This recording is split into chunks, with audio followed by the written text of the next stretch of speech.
बिस्मिल्लाहिर्रहमानिर्रहीम। अस्सलाम वालेकुम। Linear algebra MTH 501 lecture number 4। Today the topic is row reduction and echelon form. आज के लेक्चर में ये चीज़ें हम करेंगे। तो देखें echelon form of a matric होती क्या है, ठीक है। इसमें से क्वेश्चन आ सकता है पेपर में, ठीक है। इसको आपने चीज़ समझना है। देखें ये इसकी प्रॉपर डेफिनेशन है कि एक ऐसा रेक्टेंगुलर मैट्रिक जिसके अंदर ये प्रॉपर्टी होल्ड करती है उसको हम कहते हैं एचेलॉन फॉर्म। अब देख लेते हैं ये प्रॉपर्टी क्या है और ये क्या कहना चाह रहे हैं, ठीक है। तो फर्स्ट प्रॉपर्टी है all non zero row are above any row of all zeros. देखें नॉन जीरो जो ज़ीरो ना हो, यानी कि ज़ीरो के अलावा जितनी भी रोज़ हैं, मतलब कोई भी नंबर है -1 -2 3 4 5 6 7 -7, मतलब सारे नंबर नॉन ज़ीरो होते हैं ज़ीरो को छोड़ के। तो कह रहे हैं कि एक रो के ऊपर, ठीक है, जो मतलब कि ये हमारे पास लेट्स सपोज कि ये 0 0 वाली रोज़ हैं ये, तो कह रहे हैं कि इनके ऊपर कोई भी नॉन ज़ीरो नंबर हो, यानी कि 1 2 3 कोई भी गिनती का नंबर हो, ठीक है, ऐसे या ऐसे हो, ठीक है। यहाँ पे 0 0 हो और ऊपर कोई भी गिनती के नंबर हो, उसको हम कहते हैं, ये वाली कंडीशन एक हो एचेलॉन फॉर्म बनाने के लिए, ठीक है। दूसरी कंडीशन ये हो कि each leading entry of a row in a column is to the right of leading entry of the row above it. देखें क्या कह रहे हैं, लीडिंग एंट्री क्या होती है कि ये एंट्री अगर लीड कर रही है, ठीक है, फिर कह रहे हैं कि उससे ये एक रो में उसके अंदर जो दूसरी रो होगी ना, कह रहे हैं कि उसके नीचे दूसरी रो उससे एक नंबर आगे जाए, कोई भी गिनती का नंबर है, फिर तीसरी रो में उससे आगे एक नंबर जाए, ठीक है, उसको कहते हैं लीडिंग एंट्री, या फिर पिवट भी इसी को कहते हैं। लीडिंग एंट्री और पिवट एक ही चीज़ होती है, ठीक है, जो कि आप आगे पढ़ोगे, मैं आपको बता देती हूँ। ये आप जब एग्जाम्पल करोगे तभी आपको समझ आएगा, जस्ट मैं आपको एक्सप्लेन कर रही हूँ, ठीक है। Are entries in a column below leading entries are zero. वही कह रहे हैं कि ये लीडिंग एंट्रीज हैं, तो जो बिलो नीचे वाले एलिमेंट ज़ीरो होंगे और ऊपर कोई भी नॉन ज़ीरो होंगे, इनके कोई भी गिनती के नंबर होंगे, ठीक है। ये होती है एचेलॉन फॉर्म, और रिड्यूस एचेलॉन फॉर्म भी यही होती है।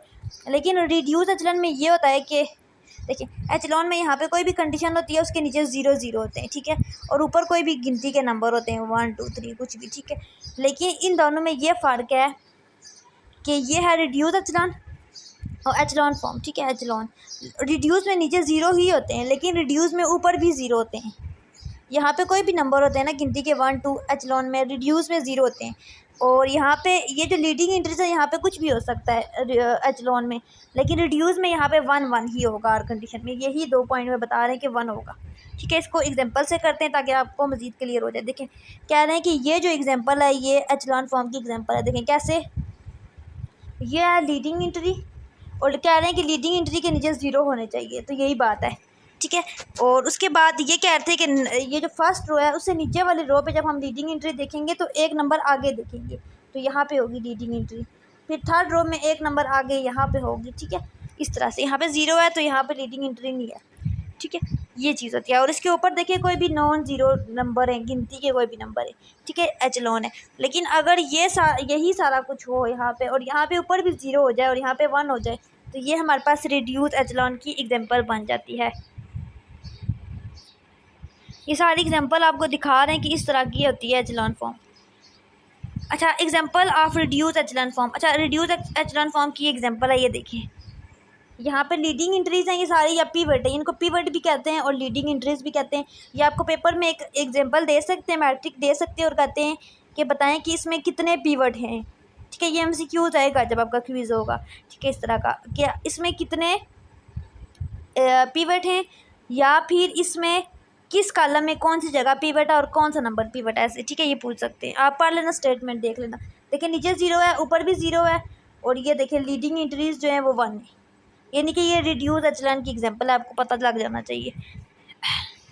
अच्छा ये नोट कभी भी स्किप नहीं करना, कोई भी नोट हो किसी भी बुक का VU की, जो नोट लिखा होता है इसमें से क्विज आते रहते हैं, इंपॉर्टेंट पॉइंट होता है ये।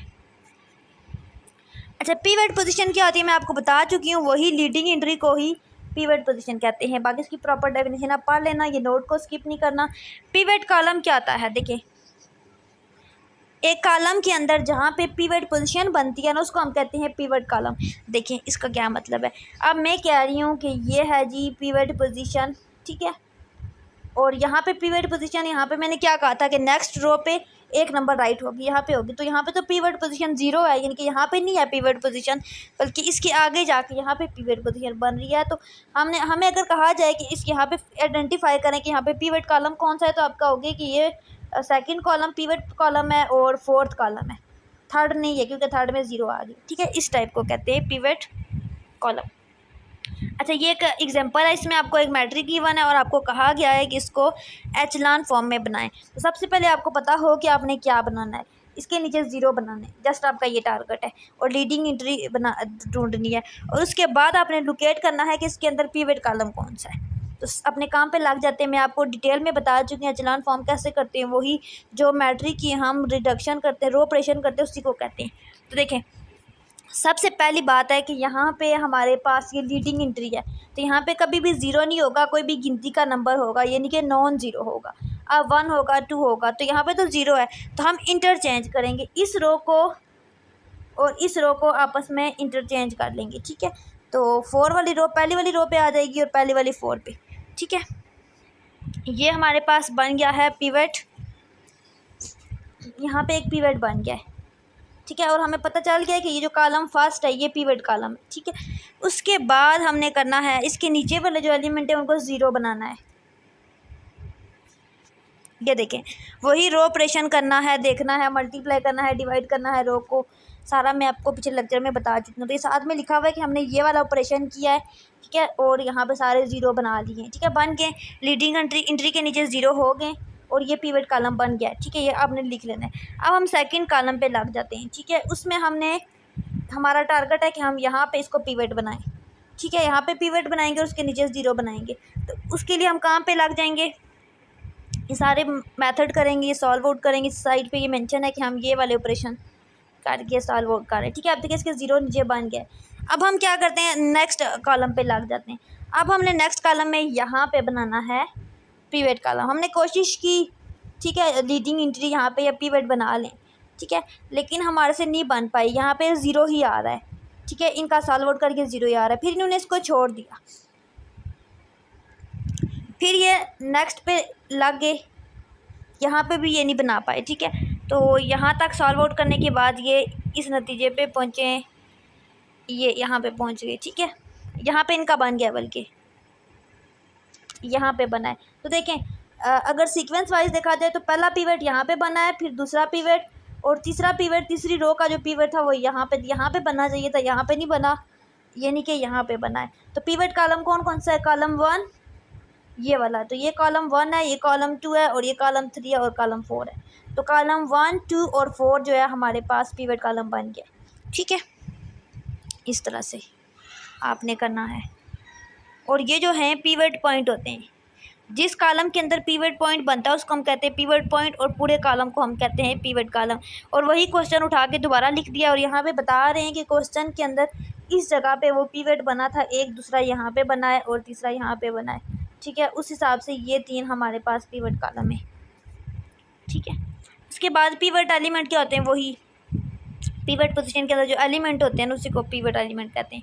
अच्छा, रो रिडक्शन एल्गोरिथम, अच्छा इसके 4 स्टेप हैं, ये सारे स्टेप आपने रीड आउट कर लेने हैं। अच्छा, एक और एग्जांपल है, इसमें भी आपके पास एलिमेंट्री रो ऑपरेशन करना है, to transform the following matrix first into echelon form and then into reduce echelon form. अच्छा, इसका रो ऑपरेशन क्या होता है कि रो के साथ हम डील करना, रो को मल्टीप्लाई करना, डिवाइड करना, प्लस करना, माइनस करना, इंटरचेंज करना, ये होता है रो ऑपरेशन। तो कह रहे हैं इसका रो ऑपरेशन करें और इसको पहले एचेलॉन फॉर्म में लाएँ, ठीक है, और फिर रिड्यूस एचेलॉन फॉर्म में लाएँ। तो देखें, एचेलॉन फॉर्म में लाएंगे यानी कि नीचे ज़ीरो, वही पिवट कॉलम बनाएंगे और सॉल्व आउट करेंगे और नीचे ज़ीरो बनाएंगे। ये मैं आपको इसलिए एक्सप्लेन नहीं कर रही, मैं पिछले लेक्चर में इसको एक्सप्लेन कर चुकी हूँ, ठीक है। ये देखिए 0 0, इसी तरह नेक्स्ट के लिए करते जाएंगे। साइड पे इन्होंने मेंशन भी किया हुआ है। तो ये देखें, ये आपके पास फॉर्म बन जाएगी एचेलॉन फॉर्म।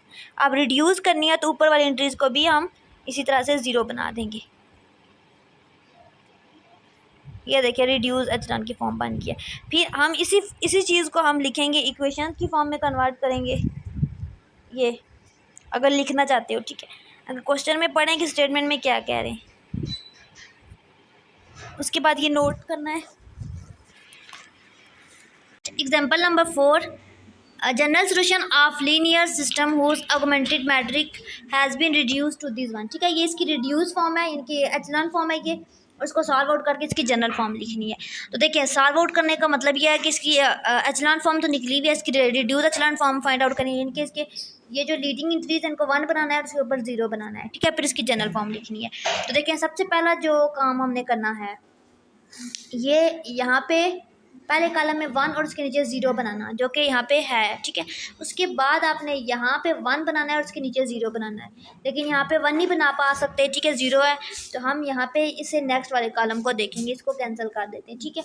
यहाँ पे बनाएंगे 1 और उसके नीचे और ऊपर 0, ठीक है। इसको सॉल्व आउट किया और ये सारा जो भी ऑपरेशन किया साइड पे ये मेंशन कर दिया, ठीक है। यहाँ पे देखें, ये हमने इस कॉलम में बनाया 1, ठीक है, और 1 के ऊपर भी 0 है और नीचे भी 0 है।